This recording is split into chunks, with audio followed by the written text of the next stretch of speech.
भगवान ने कहा, वह मगरमच्छ अपने पूर्व जन्म में एक सुनार था। एक दिन एक ग्राहक उसके पास एक मणि लेकर आया था, जिसे उसने हड़प लिया और निगल गया। वही मणि आज भी उसके पेट में है। उसी के कारण उसके पेट में इतनी भयंकर जलन रहती है।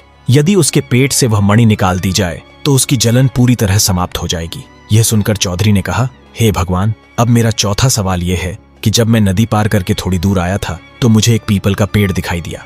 उस पीपल के पेड़ के नीचे एक बूढ़ा और एक बूढ़ी मिले, लेकिन उस पीपल के पेड़ की एक डाल सूखी रहती है, जबकि बाकी पूरा पेड़ हरा भरा रहता है। वह एक डाल सूखी क्यों रहती है? इसका क्या कारण है? तब भगवान ने बताया कि उस पीपल के पेड़ के नीचे डाकुओं का पुराना सोना दबा हुआ है। बहुत सालों से उस सोने की परछाई पड़ने के कारण उस पेड़ की वह डाल सूखी रहती है। वह सोना निकाल दो तो वह डाल उसी समय हरी भरी हो जाएगी। चौधरी ने कहा, हे भगवान, अब मेरा पांचवा सवाल यह है कि मेरे घर एक ब्राह्मण 20 सालों से आता है। मैं उसे 2 रोटी का आटा देता हूँ। अगर मैं उसे आटा दूं तो मुझे क्या पुण्य मिलता है, और अगर न दूं तो मुझे क्या पाप लगता है? इतना सुनकर भगवान ने कहा, इस बात का उत्तर राजा का जो पुत्र होगा वही देगा। तब चौधरी ने कहा, वह कैसे? भगवान ने कहा, यह तो समय आने पर ही पता चलेगा। जब तुम वहां जाओगे। चौधरी अपने सारे सवालों के जवाब पूछकर भगवान को प्रणाम कर उनका आशीर्वाद लेकर अपने घर की ओर लौटने लगा।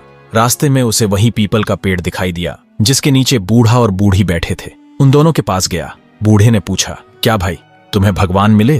तब चौधरी ने बूढ़े बूढ़ी से कहा, भगवान ने मुझे बताया है कि इस पीपल के पेड़ के नीचे डाकुओं का सोना दबा हुआ है। उसी सोने की परछाई बहुत सालों से इस डाल पर पड़ रही है। इसी कारण यह डाल सूखी है। हमें वह सोना निकालना होगा, तब जाकर यह पेड़ पूरा हरा भरा हो जाएगा। तब बूढ़े ने चौधरी से कहा, हम में इतनी ताकत नहीं है कि हम जमीन खोदकर यह सोना निकाल सकें। यह काम तुम ही कर दो। तब चौधरी ने कहा, जरूर। इतना कहकर चौधरी ने अपने हाथों से जमीन खोदी और गड़ा हुआ सोना निकाल दिया। आगे क्या हुआ, यह जानने के लिए चैनल को सब्सक्राइब कर कमेंट में नेक्स्ट पार्ट जरूर लिखें।